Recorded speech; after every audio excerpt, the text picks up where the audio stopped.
Hey, Parks. Hey, Lisa. Hey, happy holidays. Happy holidays. Merry Christmas. And to you. Thank you. Yeah. Happy Hanukkah, happy holidays, happy Christmas, happy just gonna Kwanzaa, Yep, Kwanzaa. all that stuff. Yep. So today we're making another one of our favorite things, because why would we do anything that we didn't like, right? We're making my famous crab cakes, and this is a great thing to have on Christmas Eve, and you can do them in advance, and just heat them up for your family or whoever you're with this holiday. So I have one 8-ounce container of jumbo lump crab meat. Can I add something? Yes. What makes your crab cakes special Yes. is they're crab cakes. They're not filler cakes. They're not Correct. just a little bit of crab. These are real crab cakes, and you'll be ruined forever. They if you try are, these. and I only use jumbo lump crab meat because they're whole pieces and they have almost no shell in them. When you buy the claws, there's so much shell in it, and it's really hard to get out. So I use my bare hands that are clean at first to just kind of feel around, because I don't want to break it up too much. I will break it up a little bit, but I don't want to break it up too much. But I'm feeling with my hands. It's almost impossible to feel with gloves on if there's any shells in there, right? So I'm using my hands to just break it up a bit. I don't feel anything at all. I get this from, Santa Monica Seafood, or sometimes, your fish department in your local supermarket has jumbo lump, or you can request it. It's more expensive, but honestly, I think it's worth it if you're going to make crab cakes, just to not have that pain in the butt, getting all those pieces out of the crab claws. And then inevitably, you always miss one or two, and then you bite into it, and it's just gross. So, okay, so I broke that up just a little bit. And to that, we're going to add, you can help me add some ingredients, Parks. Okay. We're going to add, first off, I sauteed before we got here some celery, red onion, and jalapeno. Okay, and we're going to add that to our crab, and that's going to be like our little, kind of flavor booster. Is there a portion of that? Is it like a The third of recipe each, will or- be on there, so Okay. you can see it. And if you don't like any of these ingredients, just leave them out. Okay. So to that, we're gonna add. Can you add that mayonnaise? Yep. Can I use your special here? Yep, that's what it's there So we for. get it around. So we have like a third of a cup of mayonnaise, and then we have a nice tablespoon of Dijon you can put in there. See, this is me helping. Yeah, Just do what I'm told. You want a crab cake? Do what you're told. you're very good at following direction. Okay, then we're gonna put a tablespoon of Liam Perrins. Okay, nice. Ooh, really nice. Yep.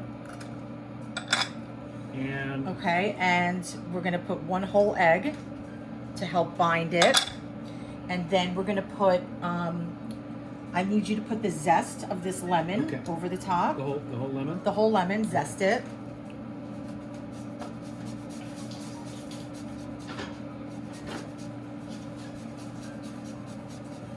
Okay. Okay, and then once you keep going, I'm gonna add a teaspoon of I'll make room for you so you can add while I'm doing this. Oh my God, What is it? what is it? Old Bay seasoning. Oh, I have COVID head. Okay. And then we're going to add a teaspoon of smoked paprika. where is Old Bay? I don't know. Is it New England? I'm not sure. A teaspoon of celery salt. And a teaspoon of hot sauce.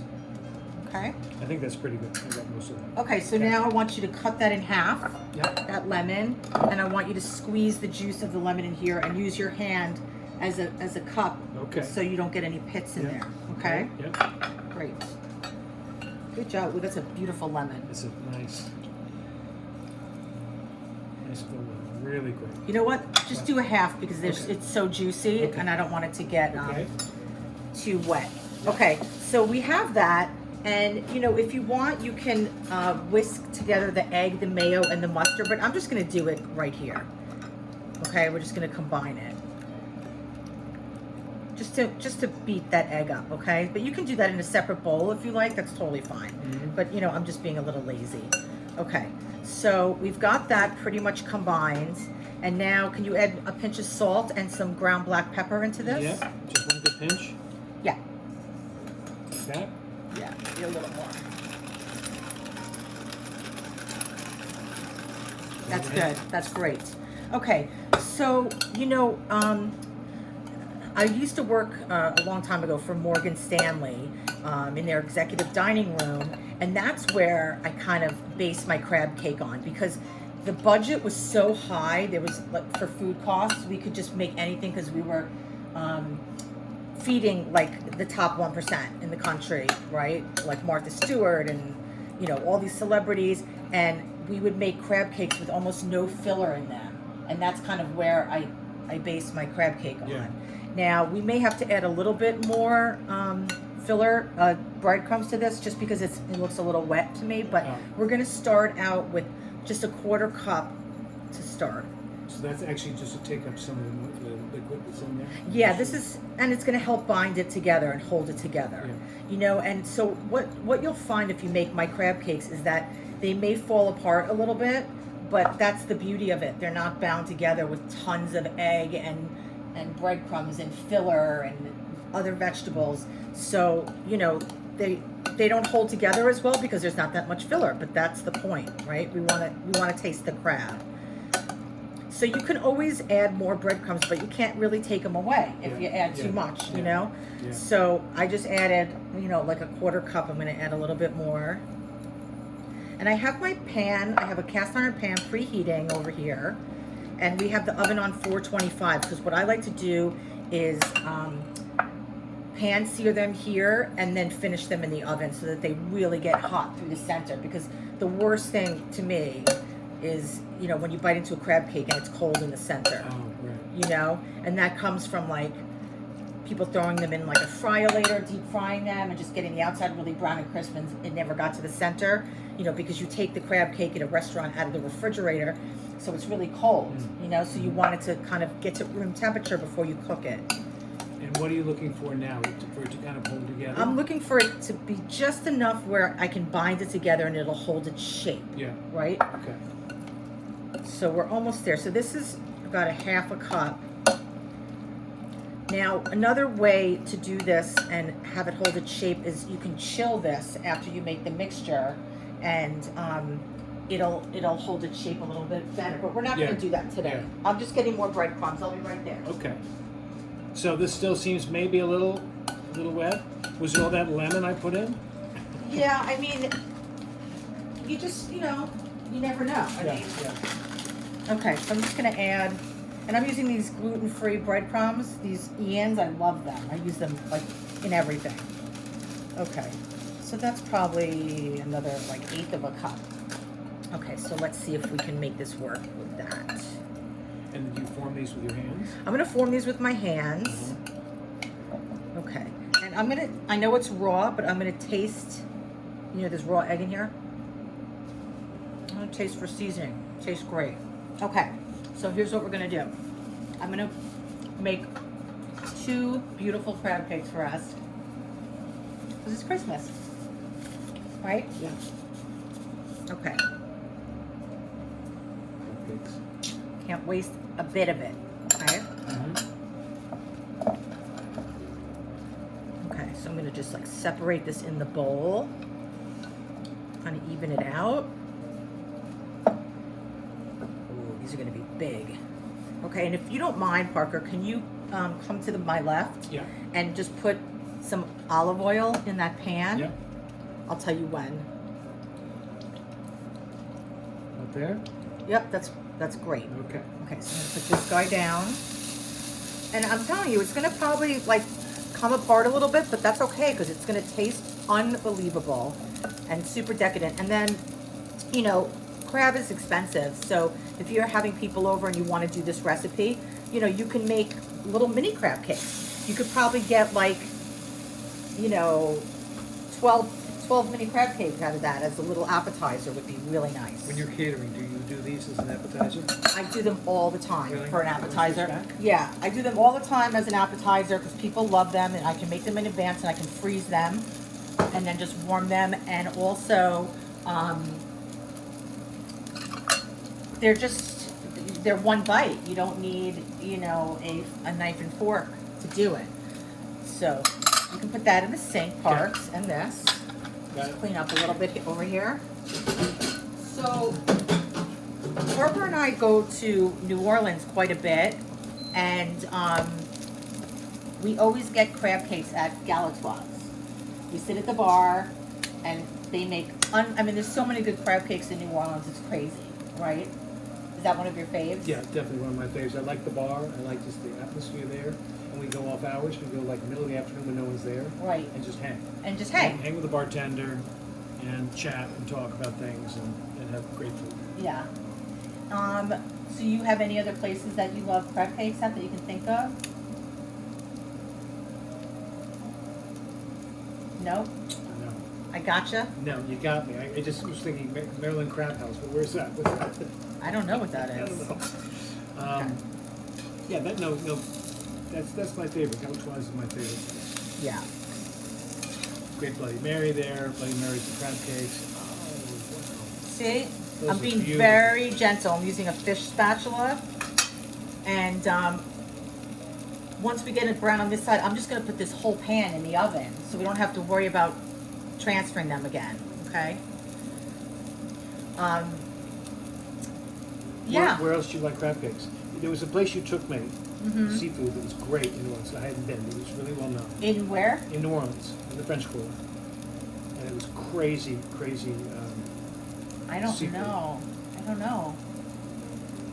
know. But it's one of my favorite things. But honestly, other than like a couple restaurants in New Orleans or like a really good steakhouse, you know, like a Ruth Chris or Morton's, something like that, I don't usually get them out because they're Oh. expensive, and I'm a little picky about them Yeah. because I really want them to be Like that. as decadent as this. And you know, I can just make them at home for like half the cost, and they're going to be better. That's for sure. Yeah. So, okay, now what I'm going to do is I'm going to put this in the oven, and we're going to make a little sauce to go to this. Can you open the oven Yeah. for me? So the oven's on 425. Okay, so those are probably going to take about like 20 to 30 minutes, probably 20.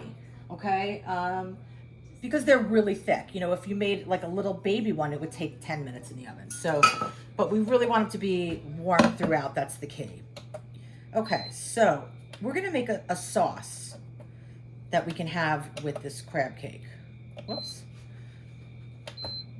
Okay, so we're gonna make and this is very New Orleans inspired. Why are you laughing? I'm just looking at the ingredients that you're putting out here.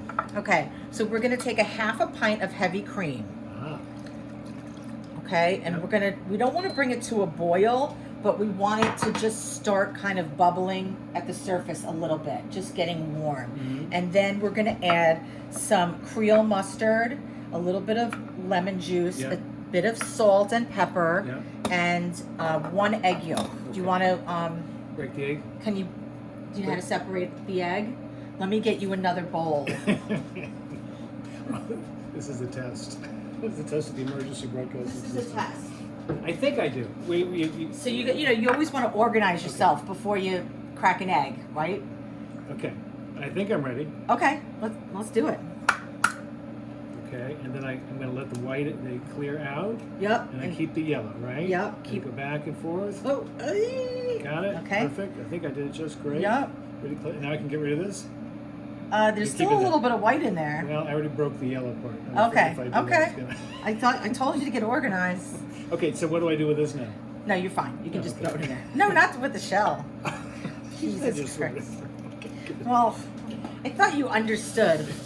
No, I didn't have a clue. Okay. He does have a clue. Okay. Aw. I was just trying to follow orders. Okay, so now Not this go is rogue just on starting me. to bubble. I'm going to turn it down a little bit, okay? Because I don't want it really boiling. Let me just turn that down. Okay, and we're going to add this mustard. And you can add regular mustard. Let's get rid of that because I don't want to mistakenly put that in here. I have some lemon juice, Uh-huh. and I'm going to Oh, just... this is not going into the sauce? No, that's why at we all. separated it. Oh. Well, how about that? just the yolk is going in the sauce. Just the yolk, and the yolk's going to help thicken it. We're going to add a little pinch of salt and a little bit of black pepper. And we're going to whisk that around so that it doesn't burn. And it's going to thicken, but we're also going to thicken it at the end with the egg yolk. And this is going to be on the bottom of our plate. So it's going to be a nice warm sauce for our crab cake. Because a lot of times they serve crab cakes with like an aioli, like a mayonnaise-based sauce. But I really like this kind of warm Creole sauce. It's just super decadent. This is like a science experiment. Don't you have a student who calls chefing, cooking, edible science? Yes, I teach my clients' kids and a couple of their friends' kids in a pod during COVID, and I try to do cooking class every other week for the kids. And one of the kids, he's so smart, and I don't know how old he is. He's probably like 5. He's just like such a rock star scientist. And we were talking about cooking, and he goes, "I know what this class should be called, edible science."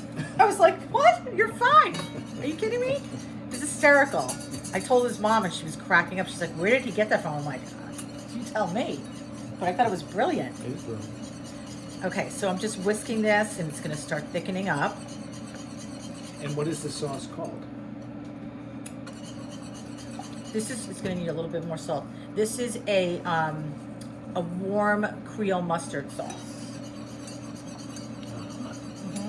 Yeah. Okay, let's turn it up just a little bit. Yep. So, Parker, tell me a little bit about your Christmases, like growing up, because I didn't celebrate Christmas growing up, and now we celebrate Hanukkah and Christmas because that's what we do because we're married now.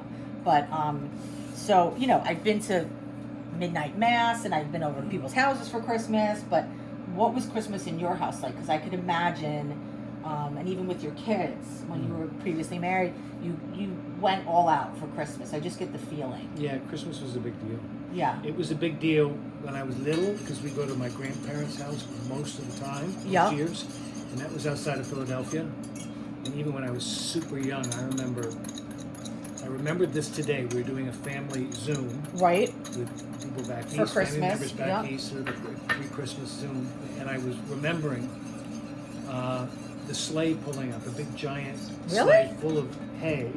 You're kidding. And horses pulling it, and we all climbed in, and then there was a string of sleds, like those radio flyer sleds, like 5 or 6 of them all tied up one after another, like almost a tail of sleds. No way. And we went through the Wissahickon, which is a park outside of Philadelphia, on the horse-drawn sleighs. And everyone was on their own sled.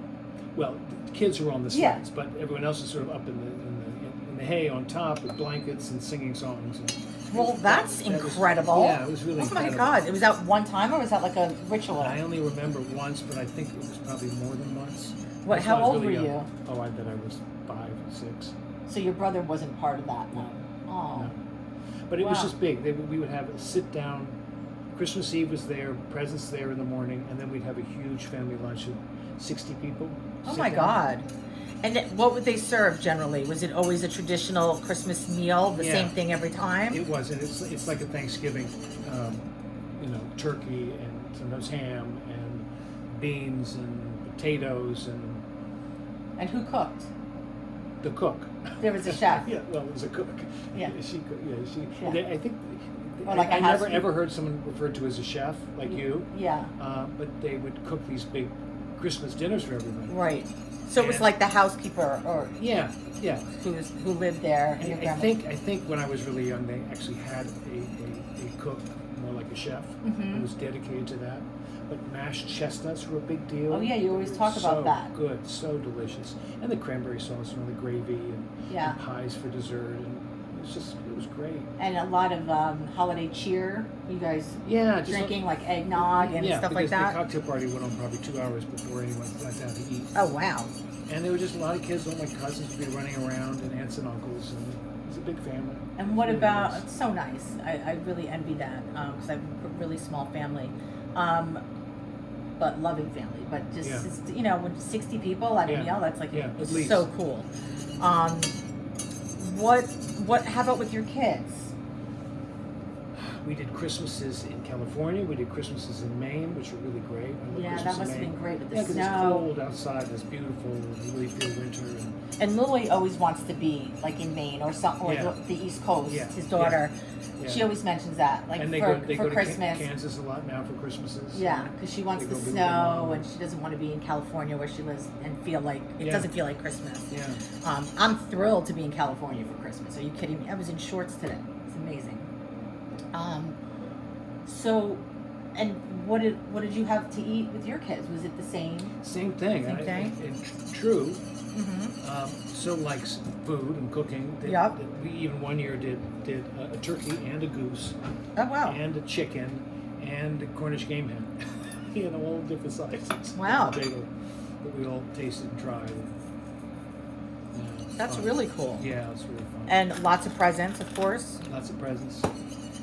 See, like And Christmas stockings, you know. Oh, hang yeah. By the bed, you know, when you wake up, there's a Christmas stocking hanging by your bed. That Santa always left so quiet. I don't know how we do it. So this is really funny. I'm glad you brought that up. So, you know, I never had a Christmas stocking my whole life. So Parker and I get married, and we've been together for like 8 or 9 years, but we just got married a couple of years ago. And I don't know why we just started it then, but like 2 Christmases ago, you said, let's do stockings. And I didn't even really understand what that meant. I just, you know, you see them on the fireplace and you see them in movies, but I didn't really know what the whole concept of it was. That it's kind of like jokey gifts, but a couple good gifts in there. And then you always have like an orange at the toe of the boot of the, you know, Yeah, I don't of know the why stocking. we always did that. Not everyone does that. And he had to like explain to me like how to shop for a Christmas stocking, because I had no idea. And that, you know, there's a couple really cool things, like you could have like a watch in there or something, but then there's like little silly things. So we have a store here called World Market. I'm going to turn this off now, it's done. And I went there, and they had the funnest stocking stuffers. Like they actually had a whole section for stocking stuffers. And, you know, just got the funniest little things, like a little ramen bowl that's an eraser. Not eraser, I'm sorry. Pencil sharpener, ramen bowl, like little silly things like that. But what was so funny, Foodie stocking things. a lot of foodie stuff. I got him, you know, like a Swiss Army knife, but like mini one. Like everything's like mini and cute. And you try to and you wrap everything individually, and you stuff everything in there. And we were just having so much fun with it. And so the first time, this will be year 3 that we're doing a stocking. The first year, you know, I just thought, I don't know. What do I know? So I didn't realize this, but you put it on your bed, right? Santa comes and puts it on your bed. And so you wake up in the morning and like you move your foot, and all of a sudden you hear this like crinkling. And I don't know why, I just lost it. And we were hysterical doing the stocking. You got to experience that, which And you would have as a kid. You know, it would have been so much more fun as a kid, but it was so fun now. And we were literally crying, laughing, and he kept telling me to slow down, because once it's over, and it's so fun. But it's so hard to slow down, you know. Anyway, my sister used to wake me up at 3 a.m. I hear psst, 'cause we'd end up in the same room on separate beds next to each other. yeah. And she'd wake me up to open the stocking. And so what we'd have to do is, somewhere in that stocking was usually a flashlight. So you kind of dump it out on the bed in the dark, and you feel around until you find the flashlight. That's what we used to do. Oh, that's fun. And then we would tiptoe downstairs to go into the room where all the presents were under the tree and try to peek at everything without anyone. Oh yeah, my brother and I used to unwrap presents all the time. And then wrap them up. And then we wrap them. Just think no one could tell. Yeah. They were all inside out and upside down. I don't think my mom could tell. She was so busy just trying to get through life. Okay, well, that was sweet. I'm glad we shared that. We're going to take a break and clean up, and we'll come back and we'll sit down and we'll try our crab cakes, okay? Yum. Hey. Wow. I know. Those are beautiful. They're so beautiful. I'm really excited. Okay, so we have our plates. Yep. And we're going to add this, like, Dijon cream sauce.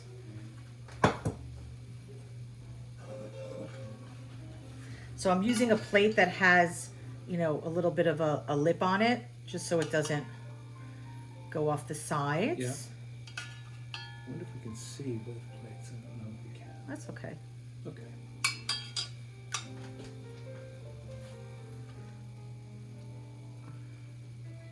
Beautiful. Look at that. That's gorgeous. Mm.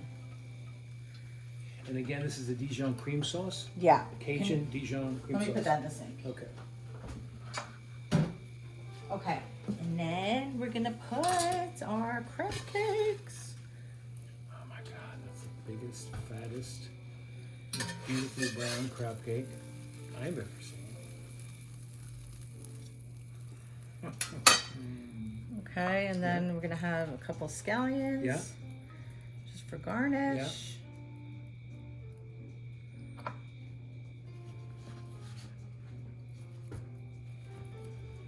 Mm-hmm. Pretty. Okay. Yeah. A little lemon on top. Yeah. Beautiful. You ready to dig in? Yeah, I am. Hey. Merry Christmas, everybody. I can't wait. I can't wait, too. I'm going to put a little lemon on mine. Following suit. I'm going to cut it this way so you guys can see it. You see big chunks? Mm-hmm. Boy, it really held together. Mm. It totally held together. That's a big, beautiful. So good.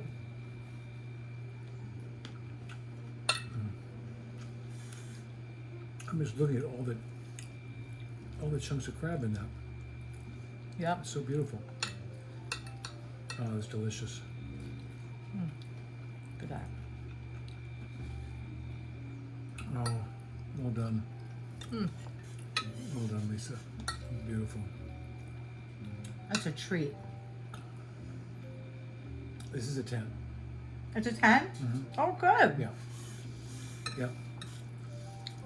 So when we were off camera before, you were started to talk about wrapping and putting together gifts for your kids. Tell everybody about that, because that was really cool. I was remembering the joy and the agony of being up till 3 or 4 in the morning trying to assemble toys. Because a lot of toys you really actually have to put together. You got to follow instructions. You got pieces all over the floor. Yeah. And get everything ready during the day and the evening and dinner and the kids down and then going, oh God. I have 40 presents to I wrap. got to pull these presents out. I got to wrap everything. And then, oh my God, those 3 things have to be assembled. Oh my God. It was great, but it was Yeah. a nightmare. Did you put out like cookies or anything like that for Santa? Oh. Yeah, we always put cookies and milk. Some people do cookies and ginger ale. Mm-hmm. So that when the kids get up in the morning, they come down to see, and Santa always takes a bite. He always took it. He may not eat the whole thing, because, he's getting a lot of cookies. Yeah. But he always takes a bite. Takes a bite. And they're always fascinated that it comes. Or, if you really want to be aggressive, you just leave some big crumbs on the plate. Yeah. Oh. Christmas is just so fun. It's just so glorious. It is fun. Because it really feels magical. And I'm glad to celebrate it with you, and I'm glad you're celebrating Hanukkah with me. Yeah, yeah. And it's nice because now we get both holidays. That's kind of the home run. You know? Because, as a kid, growing up in a Jewish household, we didn't celebrate Christmas. Some people do, just because it's fun for the kids. But, we always felt left out. And Did you? Yeah, a little bit. Just like with the Christmas decor and Santa Claus and stockings and, all the holiday movies are, there's no like Hanukkah stories. Wow. Right? So, Frosty the Snowman and all that stuff is very Christmas oriented. And, like you always yell at me because I've never seen the movie It's a Wonderful Life. And I don't know why. It's a great movie. And it's a good movie for now. Right. When we're all going through COVID and all that. To just be reminded. Yeah. To be grateful. It's great. I mean, like, Citizen Kane had Rosebud, the sled. Right. It's a Wonderful Life has Zazu's Petals. What's that? You'll see. Someday we'll watch it and you'll see. Zazu's Petals. Zazu's Petals. Okay. Yeah. So how is it, Parks? You love it? I'm going crazy on it. And I'll tell you one more quick story before we bail out. because I love Jimmy Stewart. Jimmy Stewart went to the same college, and he was in the architecture program like me. Oh. And he had the career that I always wanted to have, which is just to keep working through your life, and have it be part of your life, a reflection of your life. Right. And when I first started to really work a lot, I was at a fundraiser, and he was 2 tables away at the fundraiser, sitting with his wife. Oh, I think you told me this. Uh-huh. I'm just on a blank on her name, but she was really sweet. And I got up, and I went over, and I kneeled down next to him. And he was a little hard of hearing, so I said, Mr. Stewart, my name's Parker Stevenson. I'm an actor, and I went to Princeton. I was in the architecture program like you were years ago, and I really wanted to say thank you for your inspiration all these years. You're really, really the bar by which I sort of judge my work and my career. And he looked at me after a pause and said, well, I think you're just great in the band up there. You have a fine voice, son. He thought I was in the band. He thought I was singing. I was crushed. Oh. I was crushed. It's like, It's a well, crushing story. well, he thinks I can sing anyway. And did the band person who was singing look like you? I don't think so. I think he just misunderstood. Oh, I'm sorry about that. Oh, no, it was okay. I got to talk to him. I was thrilled. It was great. Wow. All right. Look, we all have people we hope to meet and get to meet, and we're just grateful we had a chance to actually cross paths for a moment. Yeah. It was great. I'm sorry. It was okay. Really. You got a little coal in your Christmas stocking. Yeah. Well, I'm powering through this crab cake. I know, me too. I'm shoving it in my mouth. Wow. Great dish. Yeah. 10. Well done. Good job, Chef Lisa. Thanks for your help. Really, especially with that egg, right? Yeah. I knew I'd already broken it. I didn't admit that I'd actually broken the yolk. This is why I didn't want to go back and forth. Oh. Well, No big deal. I'm a new hire. So. Yeah. Okay, guys. Have the best, happy and healthy holidays. And we'll see you soon. Thanks for watching.